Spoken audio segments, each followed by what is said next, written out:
Now, I don't normally do unboxing videos, but those of you who've been a fan of my channel know how excited I was when Shout Factory announced that they were releasing a brand new Blu-ray box set to the entire Friday the 13th franchise. When they announced this back in June, I lost my shit, okay? I straight up got on Shout Factory. I had money in my account. It was $159. I pre-ordered that motherfucker right away. I need the Friday the 13th box set. Gotta have it. Well, she finally came in the mail and I am so motherfucking excited, so glad, so pumped that I have this thing, even though I don't own a Blu-ray player, but that's okay because I'm gonna get one. This is my first box set, guys, but I feel like I put a lot of effort into reviewing the entire Friday the 13th franchise, so why not own the box set? I mean, I'm gonna get a Blu-ray player, I'm gonna check it out. I had to have this thing. In fact, it has me thinking that from now on, whenever I review an entire franchise, maybe I should just go out and buy like the whole entire box set. And if they don't have a box set, maybe just purchase every single individual installment. That way I'll own it. Because, you know, putting in all this work, you know, reviewing each individual movie in a franchise, I mean, that's time consuming and it takes a lot out of me. And I'm happy to do it. I love doing it. I'm very passionate about it. But just being able to like own the entire, like the whole collection, it just means that much more to me knowing that I put in the work to do those reviews. So I'm gonna open this box up and we're gonna check it out together. Now, I ordered the deluxe edition, so there's supposed to be 2 posters in here. And if there's not 2 posters in here, I'm gonna lose my lid because I'm a fanatic for posters. This whole entire room is like covered in movie posters. And according to Shout Factory's website, the posters are, one of them's 36 by 24 and the other one's 24 by 36. And that's the same size all my other posters are. And I actually happen to have 2 frames, 2 extra spare frames. So that'll be perfect. I hope the posters are in here. We're about to find out. Yep, they're in here. All right, so here's the posters right here. I'm gonna show you what they look like. They're fucking awesome.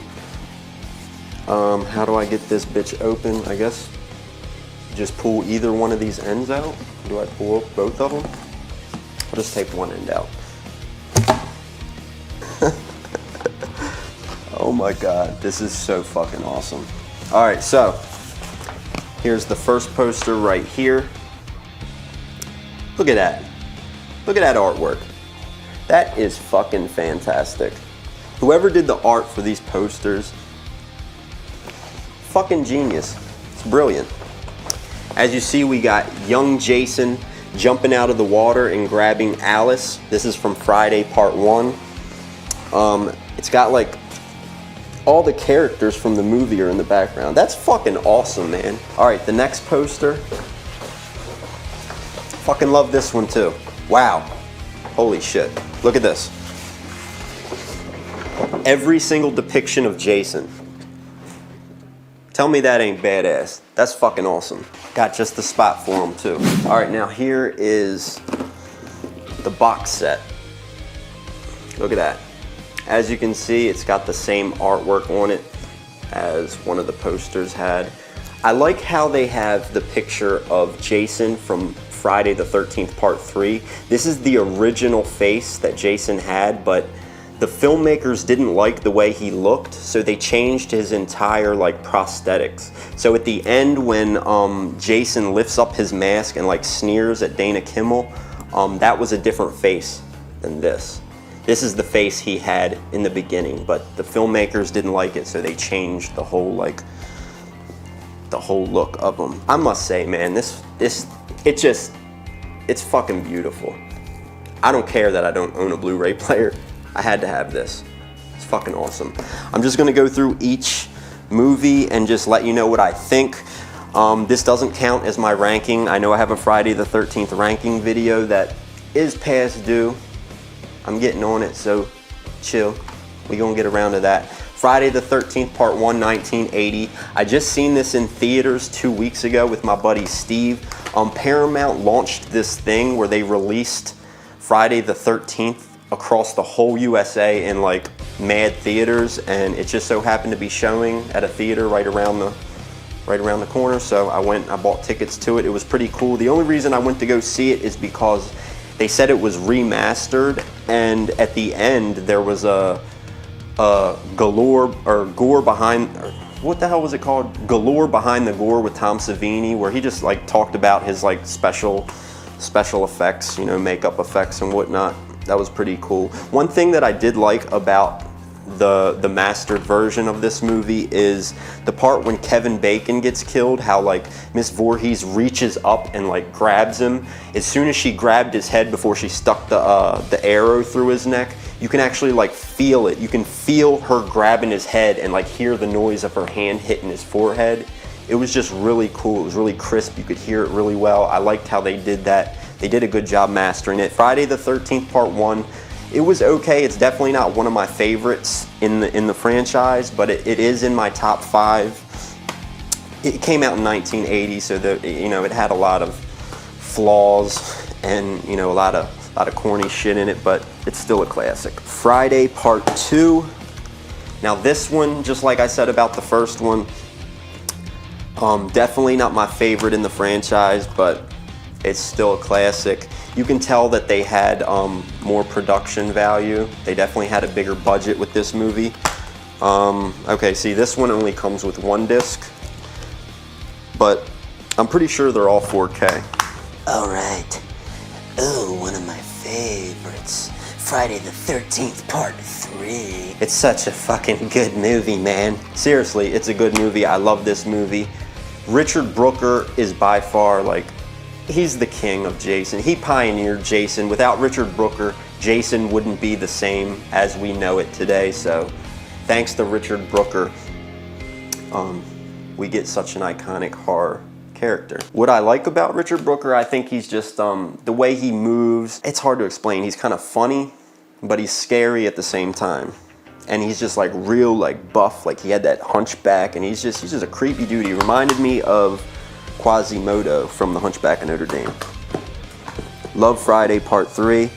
All right, Friday the 13th Part 4, the final chapter, starring Corey Feldman when he was a little kid. This is most people's favorite movie in the whole entire franchise. I love this movie, but it's not my favorite. I like Part 3 more than this one. I know a lot of people that probably pisses them off because they're probably thinking like, how the hell do you like Part 3 more than the final chapter? But I do. I was more entertained by Part 3, but this is a good movie. I love it. Check it out if you haven't seen it. Friday Part 4, the final chapter, awesome. All right, now we get Part 5, The New Beginning. This movie right here, when I was a little kid, I loved it, but when I watched it again for my review, I absolutely couldn't stand it. But I'm starting to warm up to it now a little bit. It's definitely the most interesting movie in the whole franchise, and if I'm not mistaken, it has the highest kill count in it. I think 17 murders in this movie, and that's more than any Friday the 13th. All right, now The Man Behind the Mask, Jason Lives, my all-time favorite Friday the 13th movie, starring Tom Matthews, directed by Tom McLaughlin. Fucking love this movie. This is the 6th installment. Tom McLaughlin was like inspired by the Universal Monsters. He said he wants people to be able to watch this movie in black and white because this movie was heavily influenced by the Universal Monsters. You know how like Jason was resurrected from the grave, sort of like how Frankenstein was shocked to life by electricity. Fucking awesome movie. Check this one out. I love it. Number 7, Friday the 13th, The New Blood, aka Jason versus Carrie. I didn't like this movie, but mainly that's because all the kills were all cutaway kills. You don't get any gore, no special effects really. This is the first movie in the franchise that introduces Kane Hodder as Jason, and he's pretty much the fan favorite. He played Jason in 4 movies, so he's pretty much known as the Jason, and in this movie, it's definitely one of the awesomest looking Jasons. Director John Carl Buechler designed him, and it's fucking awesome. This is like the best looking Jason in the whole entire franchise. Unfortunately, the movie was dog shit. I didn't like it, but it's still a Friday the 13th movie, and I still watch it. Part 8, Jason Takes Manhattan. I might as well just chuck this fucking movie in the trash because I fucking hated this one too, but I'm still glad I got it, I guess. Just like I said about A New Beginning, I actually loved this movie when I was younger, but when I seen it as an adult, I couldn't stand it. There was no effects in it. I mean, I guess the one scene where he punches the guy's head off, that was cool, but there was no like blood. There wasn't any blood, no gore, no special effects whatsoever. Most of the movie took place on a boat, not even in New York, which that's not what bothered me. Really what bothered me was that there was no gore and no cool kills whatsoever. Kane Hodder was really good as Jason. If you like this movie, then to each his own, but I didn't like it. All right, number 9, Jason Goes to Fucking Hell. I actually like this movie. I saw it when it came out in theaters. I think I was like 5 years old. This actually comes with the unrated version and the theatrical version, which is fucking awesome. I definitely want to watch the unrated version. I've never seen that scene where the girl gets the what was it, the street sign shoved through her from the back and like ripped up through her shoulder. I want to see that. Yeah, I love Jason Goes to Hell. Definitely isn't one of my favorites, but it's definitely a good movie in my opinion. I think just like with Halloween 3 Season of the Witch, you got to disassociate Jason from this movie and you'll actually like it. Just like with Season of the Witch, if you disassociate Michael Myers from it, then it's actually a good movie. Number 10, just like with Jason Takes Manhattan, another piece of garbage. Jason X, I fucking hate this movie.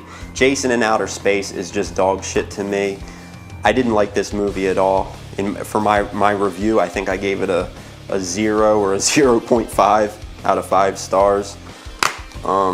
Kane Hodder played Jason, but other than that, shit sucks. The 11th movie, the 11th installment, which is one of my favorites, Freddy vs. Jason. Fucking love this movie. Oh my god, if you have not seen this movie, turn this motherfucking video off and go see this motherfucking movie.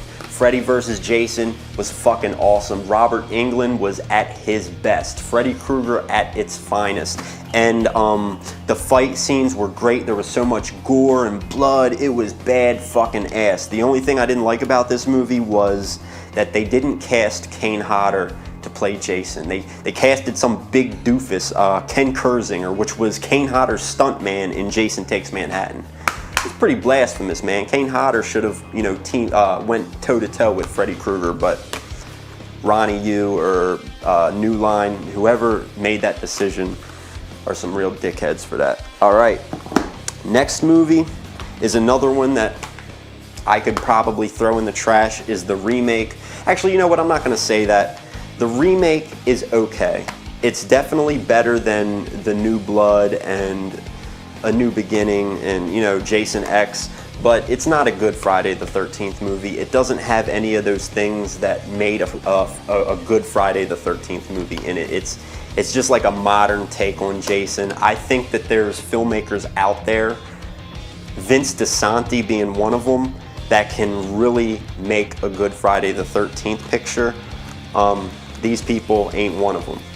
Last but not least, we have Friday the 13th collection bonus material. It's 2 discs. Bonus disc 1, bonus disc 2. Okay, well, I'm gonna have to check that out once I get a motherfucking Blu-ray player. I can't watch any of this shit. And then it comes with a little booklet here. Got a picture of Jason on it. Definitely gonna read this. Looks cool. It's got some pictures in it and some notes. I might read this shit tonight. That's fucking awesome though. So yeah guys, that is the entire Friday the 13th box set by Shout Factory. It is fucking awesome. I'm so glad that I got it. When I got it, it was $159, but like I said, I got the deluxe edition, which came with those 2 posters. I'm very happy with this. I'm probably gonna set it up somewhere in the background. So what'd you guys think of this unboxing video? Do you guys want the Friday the 13th box set? Let me know in the comments what you think of it. Did you like it? Did you not like it?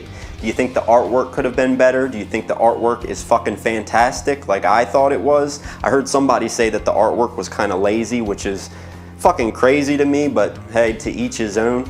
Do you like Jason X? I know some of you out there do love that movie. The remake has a lot of fans out there too. Let me know in the comments. Let's get a little discussion going. But yeah, my name's Justin Ray. Do me a favor, hit that subscribe button and ring that notification bell. Go check out my Friday the 13th reviews. I reviewed every single individual movie. I got a ranking video coming out where I rank every single one of these movies from worst to best. So stay tuned for that. I hope you guys are doing good. Thank you so much for watching this video. Hope everybody's doing good and staying safe. Have a good day. I'll see you guys later on this side or the other. Peace.